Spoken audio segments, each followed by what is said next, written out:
Welcome to week 2 of Explore the Bible. We're continuing in this spring quarter of 2021 in the Gospel of Luke. Today we look at Luke chapter 15, looking at a story that's probably familiar to many of you. Luke chapter 15, here he tells the story of the lost son or the prodigal son. Today we're only going to look at kind of the second half of that story. So you want to read the first part of that story, obviously, you'll know it, but read it again.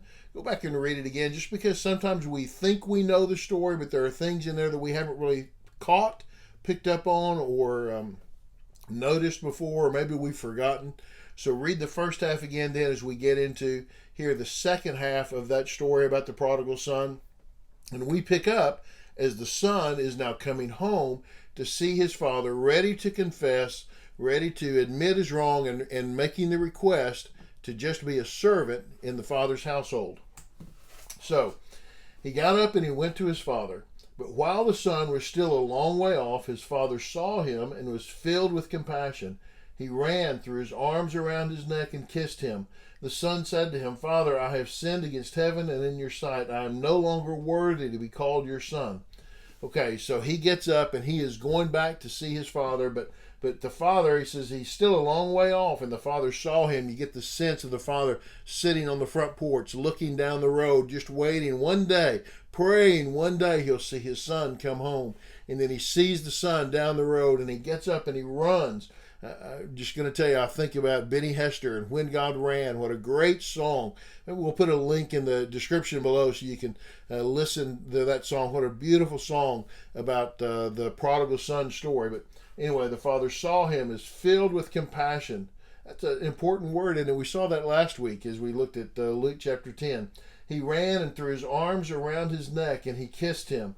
And the son said to him, you see this great reunion that takes place where the father loves his son. He throws his arms around his neck. And then the son, begins his speech, right? The son's got this speech that he's no doubt practiced over and over and over again as he's walked home. He's thought about what he was going to say and how he's going to express his regret and his repentance towards his father. So he gives his speech, I'm not worthy to be called your son. But the father told his servants, quick, bring out the best robe and put it on him. Put a ring on his finger and sandals on his feet. And then bring the fattened calf and slaughter it. And let's celebrate with a feast, because this son of mine was dead and is alive again. He was lost and is found. So they began to celebrate. The father is not going to have any of this. You're going to be a servant. He says, no. He calls out his servants and says, y'all bring the fattened calf. You bring the best robe. We're having a party. He is my child, and he put the ring on his finger. He's always been my child, and I've never disowned him once, and so he's always my child. And this great love and welcome and compassion and grace and mercy that the father pours out on the son. It's amazing, isn't it? And he celebrates. He says, we're going to celebrate. And then he says they began to celebrate. And why are they celebrating? Because he was dead and he's now alive, lost and is found. I thought he was gone. I thought I'd never see him again, but now here he is. We're having a party. What a celebration takes place, right? What a great story, isn't it? Beautiful story of redemption, a beautiful story of joy that comes with that redemption. There is a celebration.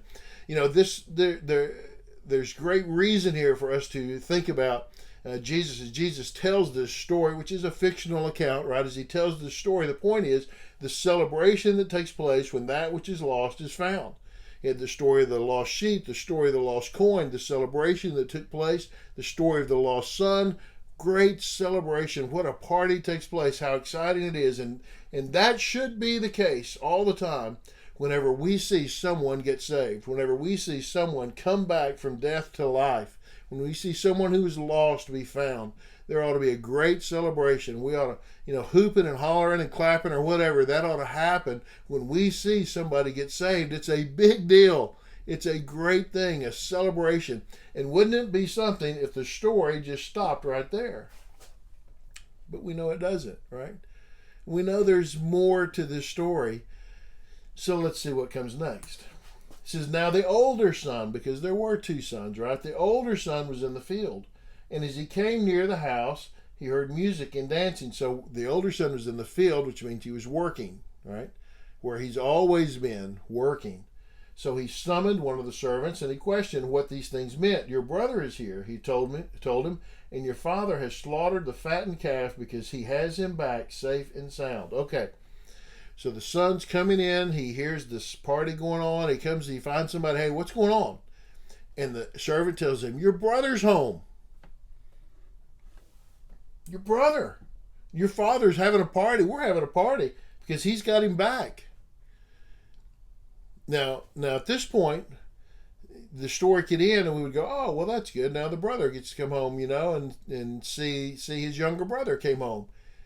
But we have to see, how does he react? And he could be, man, that's amazing, right? He could be happy, excited, his brother's home.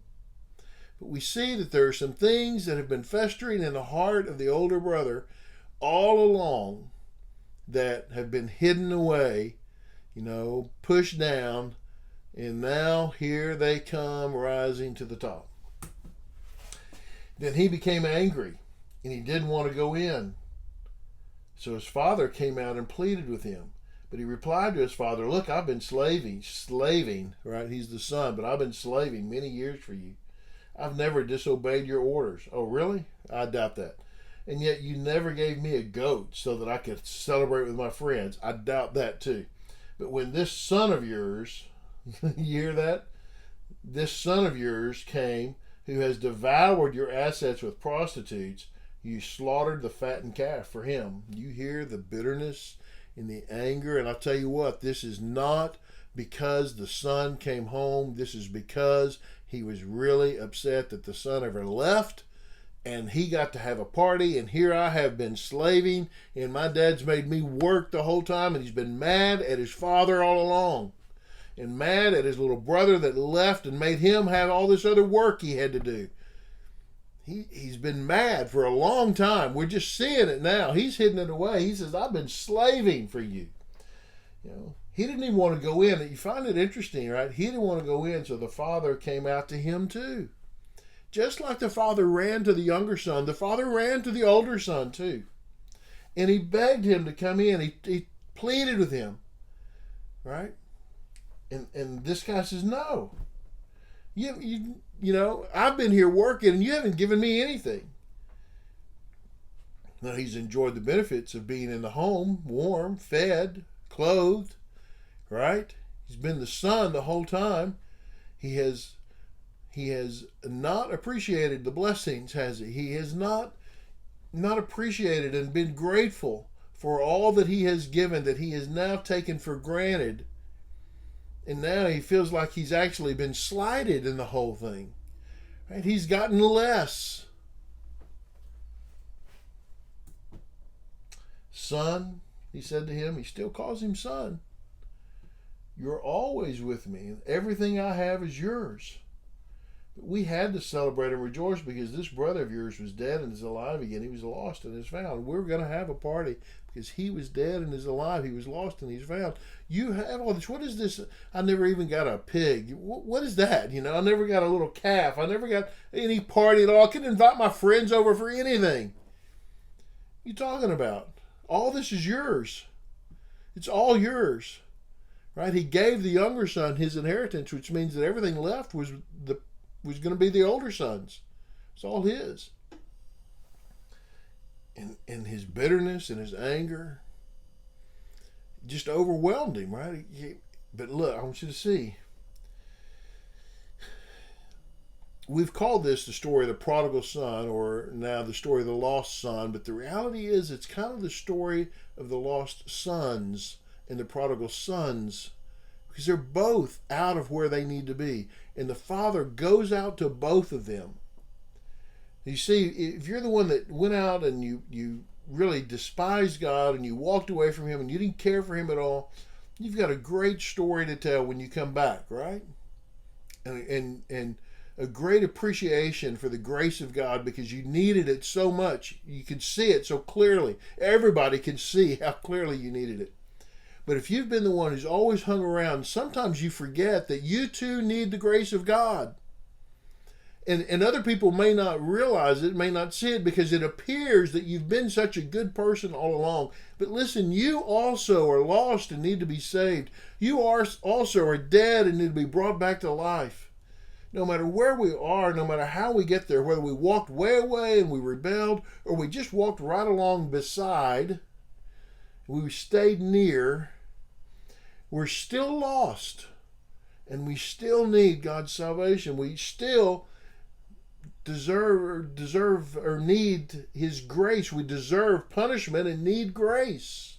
Still. No matter where you are, we still need it. Even if you're the older son who's always done everything right, you still need God's forgiveness and His mercy, And that's clearly what we see in this story, isn't it? That sometimes we think we are better than we really are, and we forget that all the blessings that God has given us, we take them for granted, thinking we don't have anything. No, we've got a lot.